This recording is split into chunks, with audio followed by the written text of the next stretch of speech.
اللہ الرحمن الرحیم۔ پریشان ہے دنیا، پریشان ہے، کیا کرنا چاہیے ہمیں۔ چائنا میں کروڑوں لوگ متاثر ہو چکے ہیں، اور یہ بھی خبریں آ رہی ہیں کہ جتنا بڑا نقصان چائنا میں لوگوں کا ہو رہا ہے، چائنا اس کو کھل کے بتا نہیں رہا ہے۔ ظاہر ہے ہر ملک اپنی نیگیٹو چیزوں کو ہائی لائٹ نہیں کرتا، پازیٹیو چیزوں کو ہائی لائٹ کیا جاتا ہے۔ کئی شہر اس کی لپیٹ میں آ گئے ہیں اس وائرس کی، اور کئی لوگوں کی اموات ہو چکی ہیں، اور اس بات کا خطرہ ہے کہ مزید لاکھوں لوگ موت کا شکار ہو سکتے ہیں۔ تو چائنا اس موقع پہ کیا کرتا ہے، کیا کرے گا، کتنا ڈر رہا ہے، کتنا نہیں ڈرنا چاہیے وہ تو چائنا جانے اور چائنا والے جانے۔ لیکن چونکہ چائنا پاکستان کا پڑوسی ملک ہے اور ہم مسلمان ہیں، تو اسلام نے ہمیں اس بارے میں کیا ہدایات دی ہیں کہ جب کسی علاقے میں کوئی بیماری پھیل جائے، وبا پھیل جائے جو لگتی ہو ایک دوسرے سے، یعنی متعدی ہو وہ، تو مسلمان کو ایسے موقع پہ کیا کرنا چاہیے؟ کیا گھبرانا چاہیے، ڈرنا چاہیے؟ بعض لوگ کو بیماری سے نہیں مرتے، ٹینشن سے آدھے ہو جاتے ہیں وہ۔ تو ہمیں اس معاملے پہ کیا کرنا چاہیے؟ ہماری شریعت نے ہمیں کیا احکام دیے ہیں؟ تو یاد رکھیے اسلام کے اس بارے میں بہت واضح ہدایات موجود ہیں۔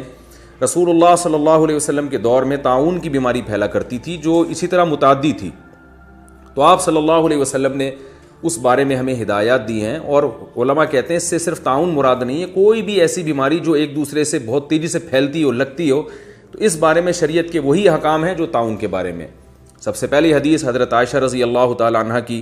حضرت عائشہ رضی اللہ تعالی عنہ فرماتی ہیں کہ رسول اللہ صلی اللہ علیہ وسلم نے فرمایا، عذاب یبعثہ اللہ علی من یشاء وَإِنَّ اللَّهَ جَعَلَهُ رَحْمَةً لِّلْمُؤْمِنِينَ لَيْسَ مِنْ أَحَدٍ يَقَعُ الطَّاعُونُ فَيَمْكُثُ فِي بَلَدِهِ صَابِرًا مُحْتَسِبًا يَعْلَمُ أَنَّهُ لَا يُصِيبُهُ إِلَّا مَا كَتَبَ اللَّهُ لَهُ إِلَّا كَانَ لَهُ مِثْلُ أَجْرِ الشَّهِيدِ۔ صحیح بخاری کی حدیث ہے، رقم 5402۔ تو اس حدیث میں رسول اللہ صلی اللہ علیہ وسلم نے فرمایا کہ اصل میں یہ ایک عذاب ہے جو اللہ تعالیٰ جس قوم پہ چاہتے ہیں مسلط کر دیتے ہیں، اور یہ جو وبائیں اور عذاب پھوٹتے ہیں ان کی ایک سائنٹیفک وجہ ہوتی ہے، جو وجہ آپ کو سائنسدان بتائیں گے، ڈاکٹر بتائیں گے، جیسے کہ مختلف ریسرچ سامنے آ رہی ہیں۔ کوئی کہہ رہا ہے وہ چائنیز چمگادڑ کھاتے ہیں اس لیے ہوا، کوئی کہہ رہے چوہے کھاتے ہیں۔ ہمیں اس سے غرض نہیں ہے کہ چمگادڑ کھانے سے ہوا ہو یا کتے بلی کھانے سے یا چوہے کھانے سے ہوا ہو، تو یہ جو ہے کہ وہ کس ایک سائنٹیفک وجہ ہے کہ وہ، جیسے میں نے عرض کیا کہ چمگادڑ کھانے سے ہے یا کچھ اور کھانے سے، یہ تو ایک میڈیکلی ایک وجہ ہو سکتی ہے۔ لیکن رسول اللہ صلی اللہ علیہ وسلم کی ایک حدیث ہمارے پاس موجود ہے جس سے پتہ چلتا ہے کہ کسی بھی آزمائش کی یا کسی بھی بیماری کی میڈیکلی وجہ تو ہوتی ہے، لیکن وہ وجہ بھی اللہ کے حکم سے ہوتی ہے۔ بھئی اللہ جب چاہیں کسی بیماری کا کوئی بھی سبب بنا کے وہ بیماری پھیلا دیں۔ تو ایسی بیماریاں جن کا پہلے وجود نہیں ملتا، نبی صلی اللہ علیہ وسلم نے فرمایا کہ لم تظہر الفاحشۃ فی قوم قط حتی یعلنوا بها الا فشا فیہم الطاعون والاوجاع التي لم تکن مضت فی اسلافہم الذین مضوا۔ ابن ماجہ کی روایت، حدیث نمبر 4019۔ فرمائے جب کسی قوم میں بے حیائی پھیلتی ہے، اور کھلی بے حیائی، کھل کے سب کی ساری دنیا کے سامنے جو قوم بے حیائی کرنا شروع کر دے، تو آپ صلی اللہ علیہ وسلم نے فرمایا کہ پھر اس قوم میں ایسی بیماریاں پھیلتی ہیں، طاعون جیسی، اور اس کے علاوہ ایسی تکلیفیں پھیلتی ہیں جو ان کے پہلے لوگوں نے کبھی دیکھی بھی نہیں ہوتی۔ تو نئی بیماریاں جو دنیا میں آ رہی ہیں، ایسی خطرناک بیماریاں، ایڈز کا آپ کو پتہ ہے پہلے کوئی تصور نہیں تھا، کوئی نام نہیں جانتا تھا، کیسی خطرناک طریقے سے کتنے لوگوں کو یہ اس بیماری نے اپنی لپیٹ میں لے لیا، اور یہ جو وائرس پھیلا ہے بہت تیزی سے پھیل رہا ہے، اللہ تعالیٰ سب کو محفوظ رکھے۔ تو اس طرح کی جو بیماریاں ہیں ان کی یقیناً ایک میڈیکلی وجہ ہوتی ہے، لیکن ایک وجہ ان کی بے حیائی کھلے عام جب ہو جائے گی تو اللہ لوگوں سے پھر انتقام لیتے ہیں، تو یہ بھی وجہ ہے، لہذا بے حیائی پہ بھی کنٹرول کرنے کی ہمیں بہت شدید ضرورت ہے۔ تو وہ کیا کرنا چاہیے ان کو اس موقع پہ، وہ تو ان کی گورنمنٹ کر رہی ہے، ہمیں کیا کرنے کا حکم ہے؟ تو پہلی بات یہ کہ ہمیں سب سے پہلے رسول اللہ صلی اللہ علیہ وسلم نے تسلی دی ہے، ہمیں ٹینشن نہیں لینی ہے۔ وہ تسلی کیسے دی ہے؟ جو میں نے حدیث آپ کے سامنے صحیح بخاری کی پڑھی، آپ صلی اللہ علیہ وسلم نے فرمایا اصل میں تو یہ عذاب ہے، اللہ جس پہ چاہے مسلط کرتا ہے، لیکن کہ اللہ نے اس کو رحمۃ للمؤمنین، مومنین کے لیے رحمت بنا دی ہے۔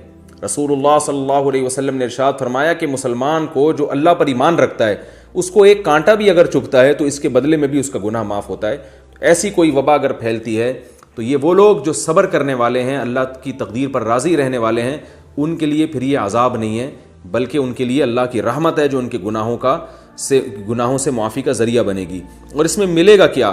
فرمایا لیس من احد یقع الطاعون فیمکث فی بلدہ صابرا محتسبا، جو بھی مسلمان ہو اس کے علاقے میں، اس کے شہر میں اگر ایسی کوئی وبا پھیل جائے اور وہ اس علاقے سے بھاگے نہیں بلکہ اللہ سے صبر کی امید، یعنی اللہ سے ثواب کی امید کرتے ہوئے صبر کر کے اپنے اسی شہر میں قرار پکڑے، وہ وہاں سے فرار ہونے کی کوشش نہ کرے، تو آپ صلی اللہ علیہ وسلم نے فرمایا، اور اس کی نیت یہ ہو کہ بھئی جو بیماری مقدر میں ہے وہ ہو کے رہے گی، تو آپ صلی اللہ علیہ وسلم نے فرمایا کان لہ مثل اجر الشہید، اس کو شہادت کا اجر ملے گا.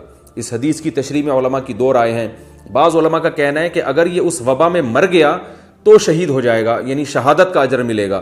لیکن بعض علماء کہتے ہیں کہ حدیث میں ایسے الفاظ نہیں ہیں کہ اس میں مر جائے تو شہید ہے، بلکہ اس میں اگر وہ وبا اس کو نہ لگی اور وہ زندہ رہا تو بھی اس کو شہادت کا اجر ملے گا، اس لیے کہ اس نے اپنے آپ کو تقدیر پر وہ راضی ہو گیا اور اللہ اس کے رسول صلی اللہ علیہ وسلم کے حکم پر وہ راضی ہو گیا. تو پہلا حکم ہمیں جب بھی کسی علاقے میں وبا پھیلتی ہے تو شریعت کا پہلا حکم یہ ہے کہ آپ کو اس علاقے سے بھاگنے کی قطعاً اجازت نہیں ہے. یہ شریعت کا پہلا حکم ہے جو وبا کے بارے میں. دوسرا حکم اس حدیث سے ہمیں پتہ چلا کہ اگر آپ اسی علاقے میں رہتے ہیں تو اگر اس وبا سے مر گئے تو بہرحال شہید ہیں، اگر آپ کی موت واقع نہیں بھی ہوتی تو بھی اللہ آپ کو شہادت کا اور شہیدوں کا اجر عطا فرمائے گا.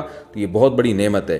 اور تیسری بات ہمیں یہ پتہ چلی کہ بہرحال یہ مسلمان کے لیے عذاب نہیں ہے، اعمال صالحہ کرنے والوں کے لیے یا ان لوگوں کے لیے جو اسے اللہ کی رحمت سمجھتے ہیں اور تقدیر پر راضی ہوتے ہیں، ان کے لیے یہ اللہ کی طرف سے بہت بڑی رحمت ہے. یہ تو ان لوگوں کا حکم حدیث میں بیان ہوا ہے کہ جو اس شہر میں رہتے ہوں جہاں پر بیماری پھیلی ہے. جیسے چائنا کے جن شہروں میں یہ وبا پھیلی ہے وہاں جو مسلمان رہتے ہیں ان کو وہاں سے بھاگنے کی قطعاً اجازت نہیں ہے. لیکن کیا آپ اس شہر میں وزٹ کے لیے جا سکتے ہیں، کسی کام سے جا سکتے ہیں؟ اس کے بارے میں بھی ہمارے پاس صحیح حدیث موجود ہے. حضرت سعد بن مالک رضی اللہ تعالیٰ عنہ فرماتے ہیں کہ رسول اللہ